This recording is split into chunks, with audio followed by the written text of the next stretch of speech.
Hello, my dear Pisces. A little bit of Pisces in my a little of a little bit of Pisces in that name. Hello, my dear Pisces. Kumusta naman po ang lahat? Welcome back sa ating YouTube channel. My name is RJ, your tarot card reader. At ang gagawin po natin ngayon is yung ating daily reading para po ito sa araw ng June 21, 2026.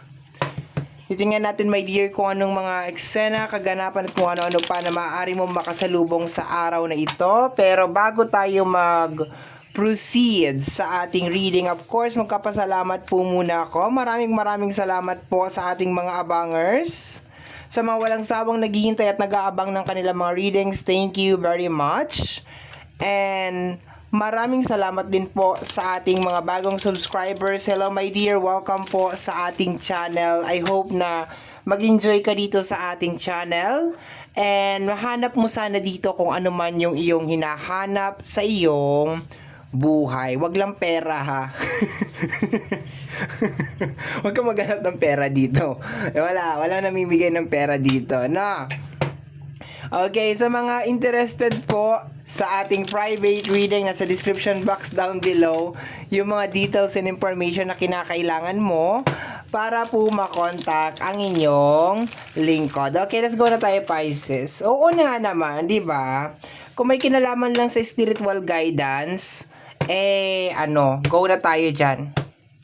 June 21, 2026. Let me see, my dear. Pero kung may kinalaman sa pera, ano tayo dyan?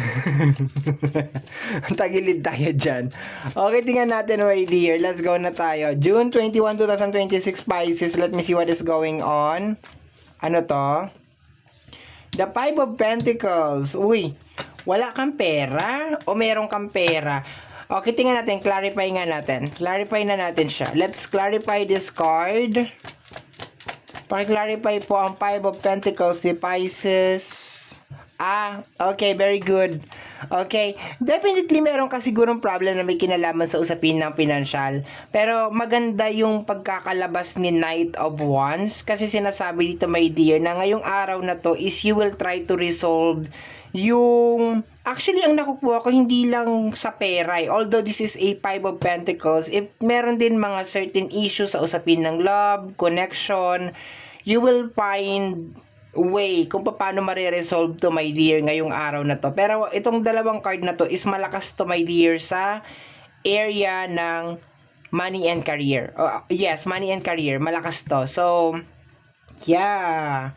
Maganda siya kasi you're finding ways kung paano talaga siya masusolusyonan. Possible then, my dear, na baka hinahanap mo rin yung blockage kung bakit parang nagkakaganito yung usapin ng iyong pinansyal. Okay. Dagdagan pa natin ng cards. Maganda siya. Very nice yung kanyang energy. Kala ko, depende kasi yan sa clarification, my dear. Nakadepende yan. We have here the energy of the Fool card. Possible explore full card. Possible, my dear, na baka meron kayong mga uumpisahan na panibagong career. Okay. Panibagong career, panibagong job, opportunities. Okay. Kung meron po kayo narinig na ingay in the background, please kindly ignore it. Okay. Pakideadman na lang po. Tingnan natin. Next card, we have here the energy of the King of Pentacles. Okay, my dear.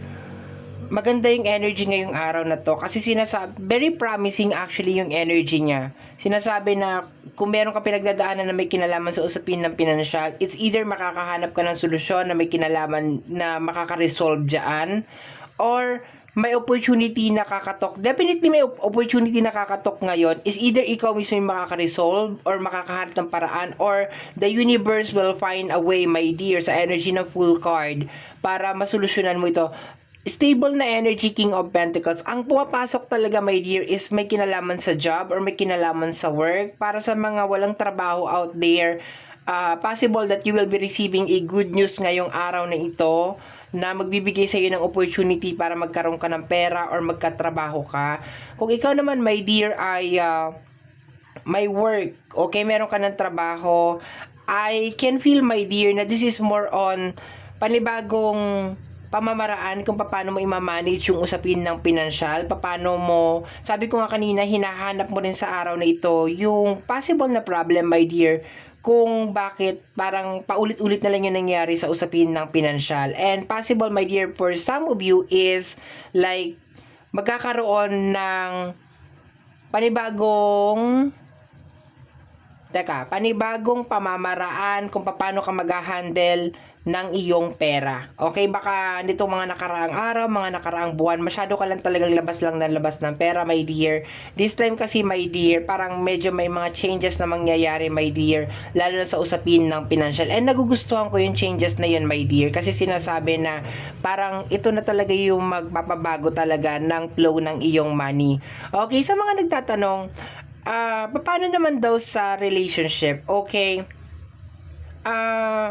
I think sa mga in a relationship, yung mga nagsasama pa, my dear, pakiramdam ko mayroong issue na nangyayari sa loob ng relationship, pero yung pinaka overall na energy ng araw is sinusubukan na maging stable kung ano man yung issue na yan, or sinusubukan na parang wag palalain or wag lang yan ng tension yung issue, my dear, sa loob ng relationship. Yun ang nakukuha ko. Para naman sa mga single, this is more on opening your heart, my dear, sa mga panibagong relationship, okay, ngayong araw na to, okay? Parang nakukuha ko kasi sa energy ng Fool card, siya ang nagdadala na parang you are opening your heart, my dear, na probably ma-in love or magkaroon ng panibagong relationship or probably makipag-date. Yun ang nakukuha ko. Pero this time, my dear, para sa mga single, very practical yung energy. No, as in very, very practical. You are looking for somebody na syempre hindi sinungaling, somebody na as in like stable na siya, or alam niya na talaga na magkukumit na talaga siya, yung parang ganon. Parang meron ako nakukuha na parang criteria or parang standard, my dear, para sa mga single na makikipag-date ngayong araw na ito, my dear. Pero you are game naman. You are ready to mingle, my dear, yung energy mo naman dito para sa mga single na papasok ka sa panibagong relationship, pero may pero siya, my dear. Kailangan is either the King of Pentacles, like may kakayanan na mag-provide, or somebody na matured enough na pumasok sa isang relationship. Kasi baka galing ka sa isang relationship na hindi matured yung partner mo, kaya kayo nag-break. Ngayon, sa mga mag-asawa, nakukuha ko probably problema na may kinalaman sa usapin ng pinansyal, and susubukan ninyong ayusin to, my dear. Susubukan ninyong maghanap ng paraan parehas, okay? Kung paano mariresolve tong, yung pinaka-energy niya, my dear, is more on parang may tension sa loob ng relationship. Parang ganon. And nagagaling siya sa usapin ng pinansyal. And ngayong araw na to, my dear, like, sinusubukan namang ayusin yung problema na yon, sinusubukan naman i-resolve, okay? And yeah, para naman sa usapin ng money and career, ayan, meron mga opportunities na nagbubukas ngayong araw na to, and makakaisip ka sa energy ng night, or actually hindi ka makakaisip, makakagawa ka ng paraan, my dear, to resolve kung ano man tong problema na may kinalaman sa usapin ng pinansyal. If just in case naman, my dear, merong kakatok na opportunity ngayong araw na to na may kinalaman sa usapin ng pinansyal, that is going to be a life-changing or life-changer na energy, my dear, para sa'yo, okay? Let me see, my dear. 8 cards lang tayo ngayon. Kasi minsan nagto-12 cards tayo, pero this time 8 cards lang po tayo. We have here the energy of the Queen of Cups. Okay, clarify ko na siya kaagad. Okay, kung sa relationship, my dear, I can feel na parang your partner has a problem. Kung sa mga magkakarelasyon, I can feel na parang your partner has a problem sa spending. Parang magastos yata yung partner mo. Possible na energy ng Earth sign, Taurus, Virgo, and Capricorn. Hindi ko naman kino-close yung ibang zodiac sign. Possible din na energy ng fire sign, Aries, Leo, and Sagittarius over here. Okay, hindi ko naman kino-close yung ibang zodiac sign, pero ang lakas ng energy ng Earth sign over here, no? So, your partner has this, may problema yung partner mo, my dear Pisces, like, probably may spending problem, no? Parang magastos or sobrang magastos, my dear, okay? And probably ngayong araw na to is like sinusubukan mong intindihin or unawain. Yung alam mo yung typical na nandyan na kasi yung problema, kaya ayusin na lang natin. Parang ganun. Ayaw mo na siyang palakihin. No? Yung parang ayusin na lang natin, nandyan na kasi. Okay, yun na nakukuha ko na energy. Let me see, my dear Pisces. We have here the energy of the Queen of Pentacles. Okay. Okay, yeah. Talagang sinusubukan talagang ayusin or i-troubleshoot yung usapin ng financial. For some of you, baka hindi nga kayo ang nag-umpisa nitong gulo na to. Maybe your partner ang nag-umpisa nito. Okay. Nitong problema na may kinalaman sa usapin ng financial. May nakukuha kasi ako na parang impulsive na gumastos. Like, hindi nag-iisip na, alam mo yung padalos-dalos na lang gumastos, dire-diretso na lang. So, ganon. Pero nakukuha ko, my dear Pisces, yung pag-a-adjust mo ngayong araw na ito. And expected mo talaga na sa usapin ng financial, ang ganda ng energy, my dear. As in, sobrang ganda. It really doesn't matter kung ikaw mismo yung makakadiscover ng paraan or manggagaling to galing sa labas. Pero ang ganda talaga niya. No, to the point na mariresolve yung problema na may kinalaman sa usapin ng financial. Like, super positive talaga ng energy. And yung panibagong opportunity na ino-offer sa'yo, or magbubukas sa iyo ngayong araw na to na may kinalaman sa usapin ng financial, positive din yung energy na na dinadala niya sa iyo. Like, ganda ng energy, promise. Sinasabi, my dear, na kung ano tong kakatok na oportunidad ngayong araw na to, magdadala siya, my dear, ng positive na energy. Okay, para sa iyo. We have here the energy ng Two of Cups para sa mga single, kaway-kaway. Eto na nga, my dear, may mga tumitibok-tibok ang puso. Pero sabi ko nga kanina, you will be very, very practical, my dear, sa usapin ng pagmamahal. There's a tendency na kikilatisin mo talaga itong tao na to, or kung nag-umpisa na kayo mag-date, is like more kinikilatis mo tong tao na to, my dear. If talaga bang ready na siya makipag-relationship, ready na siyang makipag-commit, okay, yun na nakukuha ko. Napaka-importante din, my dear, ngayong araw na to, yung promise, yung pangako, my dear, na bibitawan ng mga tao, kasi talagang pangahawakan mo talaga yon, my dear. For example, like, mayroong mga ngako na hindi ko nagagawin to, ganito, ganyan, ganito, pangako, hindi kita iiwan, yung mga ganyan, my dear, talagang pangahawakan mo talaga yun ng bonggang-bongga talaga. Okay, yung mga promises ng mga tao, talagang mag-hold on ka talaga doon. Let me see, my dear, we have two cards. We have here the energy of the King of Swords and the Wheel of Fortune. Yung energy ng King of Swords is more on, actually, si King of Swords is very smart na king. Okay, so I think nakapokus ka talaga ngayon, my dear, kung paano maisasaayos or maibabalance, my dear, kung ano man yung mga problema talaga sa usapin ng tahanan or maski sa mga personal na problema mo, my dear, doon ka talaga nakapokus.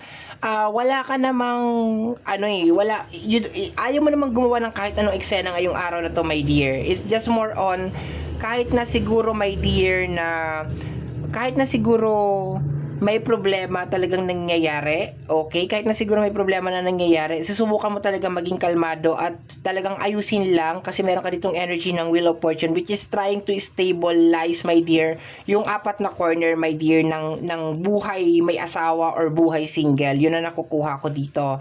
Sinusubukan mo lang talaga siyang gawing stable as much as possible. We have here the energy of the Three of Wands, energy na moving forward, or this is more on, ito yung opportunity na nakukuha ko, my dear, na parating sa'yo. Possible na merong travel, job hiring, merong promotion, possible din, my dear.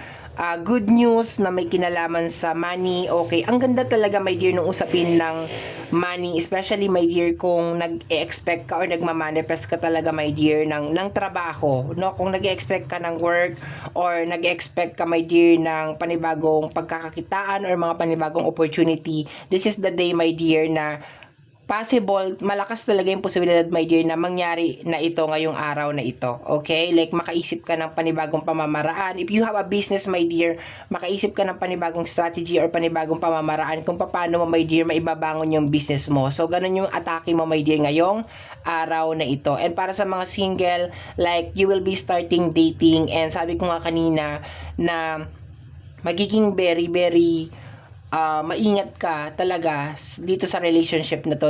Mayroon ka mga criteria, mayroon ka mga qualification, my dear, okay?